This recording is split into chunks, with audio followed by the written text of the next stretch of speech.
Eh bien bonjour à tous les amis, aujourd'hui on se retrouve pour un truc incroyable que vous adorez, ça fait longtemps en plus que je l'ai pas fait et je sais pas pourquoi, parce que tout le monde kiffe, moi le premier. Ce sont les secrets des films. Oui, parce que dans les films parfois il y a des secrets, soit dans les bandes annonces ou sur les affiches, il y a des détails qui ont été incrustés volontairement. Moi je suis hyper cinéphile, voilà, j'adore ça, et en plus quand il y a des secrets dedans, là c'est vraiment l'apothéose. Et même si vous connaissez pas le film, eh bien des fois c'est des secrets qui sont vraiment cool à connaître. Asseyez-vous bien dans votre fauteuil avec vos popcorn. C'est parti. Et pour ce premier film, on est sur un truc légendaire, Spider-Man en 2002. Johan Jameson a un télescope dans son bureau. En fait, quand il préparait son rôle, J.K. Simpson, donc l'acteur, il a visité les bureaux du New York Post et il a vu que l'éditeur avait dans son bureau un télescope. Il a donc décidé d'incorporer lui-même un télescope dans le film, dans son bureau. C'est-à-dire que pour être encore plus réaliste dans le film, il a fait exactement comme le vrai mec qui tient le journal, dans la réalité. Alors, je sais pas si c'est hyper clair ce que je dis, mais c'est là qu'on voit que le détail est vraiment poussé au maximum. C'est un professionnel. Maintenant, on est dans le Joker en 2019. J'ai adoré ce film, c'est extrêmement glauque mais j'ai kiffé. Et il y a un détail, justement, qui va peut-être vous rafraîchir la mémoire sur l'une de mes vidéos.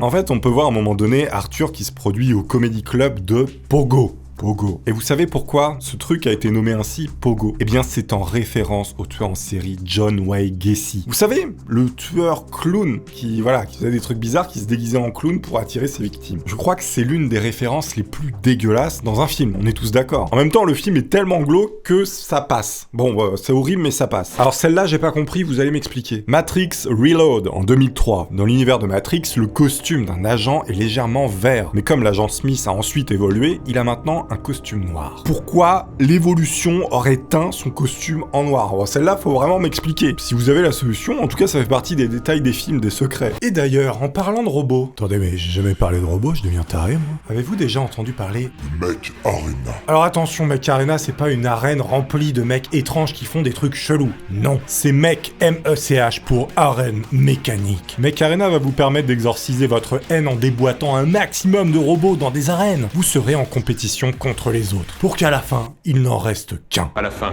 un seul d'entre nous survivra. Vous avez maintenant le choix parmi 12 pilotes uniques. Regardez-moi ça, ils sont beaux comme des camions. Et lui d'ailleurs, c'est mon préféré, je l'adore, regardez comme il est magnifique. Grâce au nouveau pilote, une nouvelle dimension niveau stratégie apparaît. Ça permet également de varier le gameplay tel une cerise sur le baba au rhum. Vous pourrez évidemment devenir un spécialiste en choisissant certaines armes ou des mecs bien précis. On parle bien de robots, calmez-vous les vislards. De nouvelles techniques sont maintenant disponibles pour agla vos adversaires en bonne et due forme. Parce que casser les genoux de votre ennemi, c'est beau, mais lui faire manger sa clavicule, c'est mieux.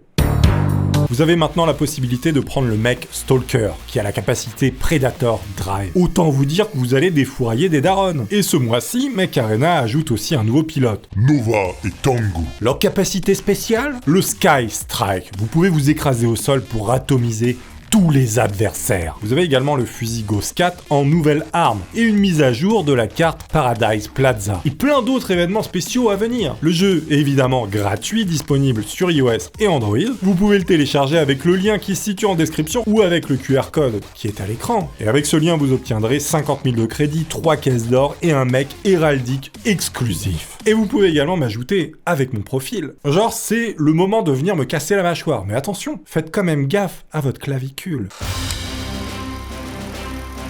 On est maintenant dans Moi moche et méchant en 2010. Vous savez, vous avez tous regardé ce film. Le numéro sur le ticket de Gru, c'est-à-dire le 072069, aka 20 juillet 1969, là vous savez peut-être de quoi je parle, est la date du premier alunissage que Gru a regardé dans un flashback. Donc là c'est un tout petit détail aussi qu'il fallait voir. Petite référence à l'alunissage du 20 juillet 1969. Très stylé. Ah, celle-là elle est horrible. On est dans Batman Returns en 1992. Ça date pas d'hier. J'avais 1 an. J'étais grand comme ça. Enfin, grand comme ça. Ouais, j'étais un grand bébé. Michel a mis un oiseau vivant dans sa bouche pour la scène où Catwoman menace de manger l'oiseau de Pingouin. On est en train de me dire que Pingouin, dans le film en 1992, il avait un oiseau. C'est comme si un chien possédait un chat. Je veux dire, ça n'a pas de sens. C'est que les mecs ont vraiment mis un oiseau vivant dans sa gueule. J'espère qu'il avait le cloaque bien fermé. Non mais imagine, l'oiseau, il pète un plomb, il va vers l'intérieur. T'es pas bien. Une grande aventure t'attend dans ce corridor. Dans Le Lion, la Sorcière et l'Armoire en 2005, si vous regardez attentivement le lampadaire, vous pouvez voir qu'il a des racines, comme un arbre. En effet, dans le livre de Narnia, le lampadaire a été cultivé à partir d'une barre de fer arrachée à une lampe similaire à Londres. Qui est-ce qui plante des lampadaires, les gars? Ok, c'est le monde de Narnia, donc là c'est très stylé, c'est une petite référence, et je trouve ça extrêmement beau, un lampadaire avec des racines. Ratatouille, en 2007, Skinner tire son nom du psychologue comportemental B.F. Skinner, célèbre pour ses expériences sur les rats. Vous imaginez jusqu'où il pousse le vice pour donner des noms de personnages? Ils sont allés chercher un psychologue qui étudiait les rats pour donner son nom à un mec qui va jouer dans Ratatouille. Non mais les mecs sont vraiment cintrés, quoi. Et c'est ça qu'on aime. On est encore dans Ratatouille en 2007, là les mecs ils étaient chauds pour placer des trucs bizarres dans ce film. Hein. Colette, voilà, elle s'appelle Colette. J'ai pas vu Ratatouille, hein, je suis désolé. Elle conduit une moto de marque Kalachan. Pas du tout Kalachan, Callahan. Et en fait, il s'agit d'une référence à Sharon Callahan, la directrice de la photographie de Ratatouille. Les mecs ont un besoin viscéral de placer des trucs comme ça dans leur film. Que ce soit une moto ou une brosse à chiottes, je veux dire. Moi, je veux que dans un film, il y ait une brosse à chiottes qui s'appelle Toonie. Si vous êtes producteur de film, placez-le s'il vous plaît. Ce serait la consécration de ma carrière d'acteur.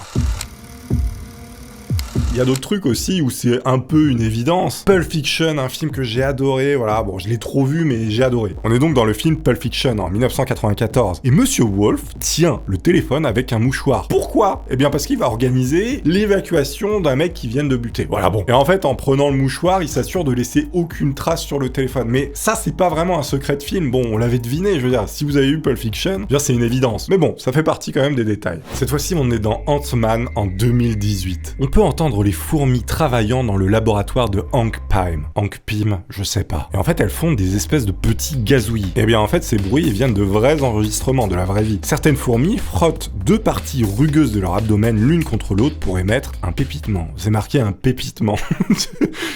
Je connais pas ce mot, un pépitement. Je pense que c'est un gazouillis. En gros, ça fait ce bruit-là. On écoute. C'est un moyen de communiquer entre les fourmis, visiblement. Et là, ils ont intégré un vrai son, fois 300 décibels, évidemment. Encore une fois, on est dans un détail, mais capillotracté, les mecs, ils sont vraiment complètement fous. On est dans Spider-Man 3 en 2007, lorsque le symbiote est sur le point d'attaquer Peter qui est endormi, il y a un effet sonore grave et sifflant, qui est directement tiré de la musique d'Invasion of the Body Snatchers, qui est un film de 1978. Et en fait, ce film, il comporte également un méchant, une forme de vie qui s'attaque à des gens dans leur sommeil. C'est-à-dire que le mec qui a fait Spider-Man, il est allé jusqu'à chercher un film de 1978 où il y a un monstre, ou du moins il y a une musique quand il y a un monstre qui attaque dans le sommeil pour la remettre dans Spider-Man 2017, mon cerveau va exploser. Je vous dis, les mecs sont cintrés, hein. On adore ça. Ah, Matrix 1999, j'adore ce film. Le dossier de Neo dit qu'il est né le 11 mars 1962 à Capital City. Et le dossier a été mis à jour pour la dernière fois le 22 juillet 1998. Ce sont les seuls détails précis sur le nom de la ville qu'il faut placer et quand. Je ne comprends pas cette traduction. On est sur un secret qui restera secret. Si vous avez compris, n'hésitez pas. Celle-là, elle est plutôt glauque. Regardez plutôt cette image. Ça fait peur. On est dans Child Play de 1988. Les traits de Chucky deviennent de plus en plus robustes et humains au fur et à mesure que le film avance. En fait, apparemment, ça symbolise comment Charles Lee Ray, qui est le meurtrier qui est piégé à l'intérieur de la poupée, a de moins en moins de temps pour sortir de ce corps. Plus le temps avance, et plus en fait la poupée devient humaine. Et c'est abominable. Regardez cette tête. Il y a un air de Jack Nicholson pour la dernière. Hein. Je sais pas si vous pensez comme moi, mais il y a un petit air de Shining. Hein. Encore Ratatouille. Ils ont un vrai problème avec ce film. On est en 2007 donc dans Ratatouille et le restaurant propose du caviar de marque Nemo, en référence évidemment au film Le Monde de Nemo sorti en 2003, 4 ans auparavant. J'ai mis un coup dans ma caméra. Je sais pas si vous voyez comment on fait du caviar, mais les poissons, quand on récolte le caviar, ils sont plus trop en forme, c'est-à-dire qu'on les ouvre en deux. Donc là, moi j'ai en tête en fait Nemo qu'on prend et qu'on ouvre en deux pour récupérer des œufs. Genre c'est horrible, mon enfance détruite. Voilà, c'est incroyable. On est dans un recyclage. Bon, c'est un espèce de petit caméo de statuette. Statuette. J'ai dit statuette. On est donc dans The Majestic de Frank Darabont, un film de 2001. La statuette du film Sand Pirate of Sahara est en fait l'idole péruvienne de la séquence d'ouverture des aventuriers de l'Arche perdue qui lui date de 81. Les mecs ont vraiment retrouvé, alors je sais pas s'ils ont retrouvé la statuette ou s'ils en ont refait une exactement pareil, mais ça j'adore. Les espèces de petits clins d'œil caméo références, c'est toujours un véritable plaisir. Eh bien vous voyez, ça c'est un truc un peu débile, un détail, et je me suis toujours posé la question de qu'est-ce que c'était. On est dans Pirates des Caraïbes en 2003, et vous voyez cette espèce de petit os que Jack Sparrow portait tout le temps dans les cheveux. Eh bien en fait il s'agit d'un Marlin Spike, ou feed, qui est fabriqué à partir d'un tibia de renne. Les marins en fait ils s'en servaient pour réparer les voiles et les gréements. Ça permettait en fait de faire de la couture. C'est tout simplement une aiguille à coudre version géante. Ce qui signifie que Jack Sparrow dans Pirates des Caraïbes était en fait un couturier. Un rêve s'effondre. La petite sirène 1989, tout le monde l'a vu évidemment, mais par contre ce que vous n'avez pas vu, c'est qu'ici, sur cette image, eh bien il y a Dingo et Mickey. C'est-à-dire que les mecs ont incrusté Mickey et Dingo sous l'eau. C'est un délire. Non mais ça dans le film, enfin dans le dessin animé, moi je l'avais jamais vu évidemment. Déjà parce que c'est tout petit, en plus c'est des séquences qui vont super vite. Et Disney, comme vous le savez, ils adorent mettre comme ça des petits secrets, des détails qu'on voit pas. Ça apparemment c'est un anime, alors je connais pas trop, ça s'appelle Akira et c'est sorti en 1988, vous connaîtrez sans doute. Et bien visiblement il y a un animateur qui était pas vraiment content de travailler sur ce projet et on a découvert que 30 ans plus tard, un espèce de détail qu'il avait laissé et il y a une traduction visiblement dans les commentaires, on va aller voir. Allez d'accord, je reconnais certains mots, ça va être un peu compliqué. Visiblement sur cette boîte il a laissé des trucs un peu méchants. Vous connaissez probablement Truman Show, c'est vraiment un film extraordinaire, si vous l'avez pas vu, foncez. On est donc dans Truman Show qui est sorti en 98. Les vrais jumeaux sont interprétés par Ron et Don Taylor, deux policiers qui travaillent sur le plateau en tant que garde de sécurité. Le réalisateur Peter Weir a vu à quel point ils étaient amicaux avec les acteurs et l'équipe du film. Ils ont donc été embauchés en tant qu'acteurs, parce que vous savez que dans The Truman Show, les gens sont horriblement gentils, et c'est ce qui fait que c'est abominable. Du coup, ils étaient tellement sympas qu'on leur a filé une place d'acteur, quoi, c'est incroyable. J'adore ce monde. On est dans Deadpool 2 en 2018 et là c'est vraiment un caméo chelou encore une fois. Wade porte une chemise qui dit « Olivia et Meredith sont les meilleurs amis pour la vie ». Et en fait ces deux chats ils appartiennent à Taylor Swift. L'équipe de production a dû obtenir sa permission pour utiliser leur image. À quel moment tu veux utiliser les chats de Taylor Swift? Cette fois-ci on est dans Free Guys en 2021. À un moment donné on peut voir une bouteille de gin étiquetée Subtly Product Placement. En fait il s'agit d'une bouteille d'aviation Gin. Et en fait, cette marque appartient en partie à l'acteur qui est juste devant. C'est-à-dire que le mec se fait un petit placement de produit au calme.